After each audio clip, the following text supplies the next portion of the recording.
Le Seigneur soit avec vous. Évangile de Jésus-Christ selon saint Matthieu.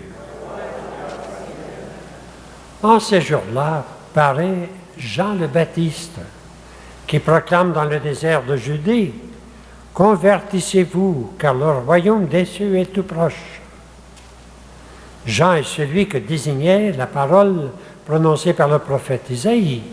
« Voici la voix de celui qui crie dans le désert.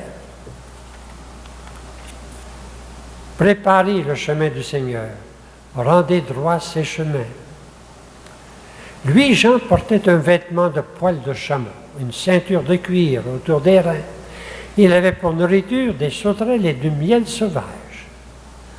Alors Jérusalem, toute la Judée, toute la région du Jourdain se rendaient auprès de lui. Ils étaient baptisés par lui dans le Jourdain en reconnaissant leurs péchés. Voyant beaucoup de pharisiens, de sadducéens se présenter à son baptême, Jean leur dit: « Engeance de vipères, qui vous a appris à fuir la colère qui vient? Produisez donc un fruit digne de la conversion. N'allez pas vous dire en vous-même: nous avons Abraham pour père, car je vous le dis, des pierres que voici, Dieu peut faire surgir des enfants d'Abraham. Déjà la cognée se trouve à la racine des arbres. Tout arbre qui ne produit pas de bons fruits va être coupé et jeté au feu. Moi, je vous baptise dans l'eau, en vue de la conversion, mais celui qui vient derrière moi est plus fort que moi, et je ne suis pas digne de lui retirer ses sandales. Lui vous baptisera dans l'Esprit Saint et le feu. Il tient dans sa main la pelle à vanner. Il va nettoyer son aire, abattre le blé. Il amassera son grain dans le grenier. Quant à la paille, il la brûlera au feu qui ne s'éteint pas. » Acclamons la parole de Dieu.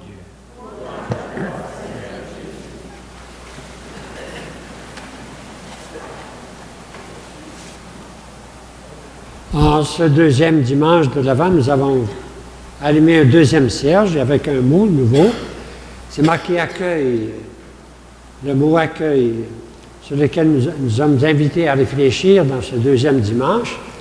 Alors, pour y réfléchir sur l'accueil, j'ai trois choses à vous dire. La première, bien, c'est l'importance. L'importance d'accueillir ceux qu'on invite. Quand on invite quelqu'un, c'est très important de l'accueillir. Alors, si on invitait ce soir, si quelqu'un s'invite chez vous, là, supposons que ce soit le premier ministre, hein, qui s'invite à souper chez vous. Imaginez-vous le branle-bas que ça va supposer. Eh bien, maintenant, imaginez que Dieu lui-même s'invite chez vous.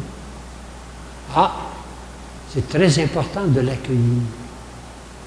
Et ça, c'est la première chose que je dois vous dire, parce que Dieu vient dans notre monde. Il est venu dans notre monde. Il fallait l'accueillir, il fallait qu'il y ait quelqu'un pour l'accueillir. Alors Dieu a prévu un peuple, tout un peuple, le peuple juif, pour l'accueillir. Ça a duré 2000 ans presque. C'est-à-dire pendant qu'il préparait un peuple pour l'accueillir. C'était important que Dieu, en venant dans ce monde, soit accueilli. Alors il a choisi les Juifs. Il aurait pu choisir les Incas ou les Chinois. Il a choisi les Juifs, un petit peuple. Et pendant des milliers, des centaines d'années, il a préparé son peuple.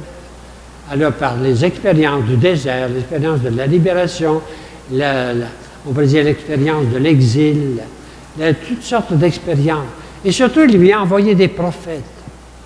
Il lui a envoyé des prophètes pour que ça suscite en ce peuple l'espérance.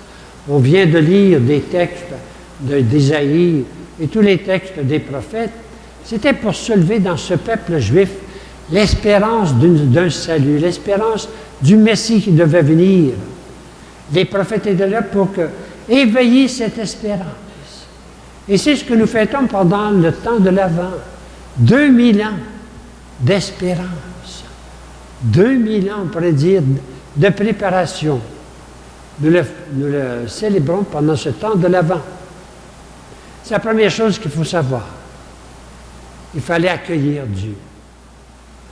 Deuxième chose, c'est que son bon peuple, les Juifs, ne l'ont pas accueilli. C'est assez fort. Le roi des Juifs, Hérode, a voulu le mettre à mort. Les pharisiens et les scribes, ceux qui devaient savoir, puis devaient être capables de l'accueillir, bien, ils vont crier pour qu'il soit crucifié. Alors, on est devant deux choses. C'est important d'accueillir le Seigneur. Dieu a préparé un peuple à l'accueillir. Mais qui va l'accueillir? C'est la deuxième chose qu'il faut remarquer. Il y en a qui vont l'accueillir. Ce n'est pas le roi, ce n'est pas les savants, ce n'est pas les riches, c'est les plus pauvres. Ce sont les plus pauvres de son peuple qui vont l'accueillir. On les connaît. C'est Marie, c'est Joseph, c'est Élisabeth, c'est Zacharie, c'est Siméon, ce sont les bergers. Et plus tard, ce sont ceux qui viennent reconnaître leur péché avec Jean-Baptiste. Ça va être Pierre, ça va être Marc, ça va être Jean, Jacques. Ceux qui vont l'accueillir, ça va être les plus pauvres. Donc, deux choses que je vais vous les dire. C'est important d'accueillir le Seigneur. Et c'est les pauvres qui vont l'accueillir dans notre monde. Mais il y a une troisième chose qu'il faut se dire, c'est que nous célébrons une liturgie. Et la liturgie, ce n'est pas un souvenir du passé. Ce n'est pas simplement un souvenir. C'est de rendre présent pour nous autres, aujourd'hui, la présence du Seigneur. La liturgie nous fait, sans ça, toutes nos prières n'auraient pas de sens. C'est s'agissait rien que de se souvenir du passé. C'est quelque chose pour aujourd'hui. Le Seigneur veut venir dans notre monde aujourd'hui. Et il faut préparer les cœurs aujourd'hui à le recevoir. Et ce sont les pauvres qui vont l'accueillir aujourd'hui, qui vont l'accueillir pour le monde d'aujourd'hui. Et ces pauvres, bien, c'est nous autres. Il y en a qui sont frappés de voir que les églises se vident. Moi, je suis frappé par ceux qui viennent. C'est extraordinaire. Ceux qui ont gardé la foi, ceux qui savent, ceux qui connaissent Jésus, ceux qui se laissent éclairer par la parole de Dieu et que dans leur cœur sont capables de l'accueillir aujourd'hui pour le monde d'aujourd'hui, puis ça, c'est nous autres. C'est notre vocation, c'est notre rôle d'accueillir Dieu dans notre monde aujourd'hui. C'est le sens de nos prières. Sans ça, nos prières n'ont pas de sens. Non. Il faut l'accueillir pour nous autres, par nous autres, dans notre monde d'aujourd'hui. Pour ceux qui ne savent pas, ceux qui l'ignorent, ceux qui l'ont rejeté, ceux qui passent indifférents, ceux qui ne savent pas. Eh bien, nous sommes chargés, nous autres, d'accueillir le Seigneur. C'est le sens de notre liturgie. Et c'est la belle parole que j'ai mise là. La parole qui est à l'écran, c'est la parole qui a ouvert notre célébration. Elle est très belle. Je la reprends. Hein?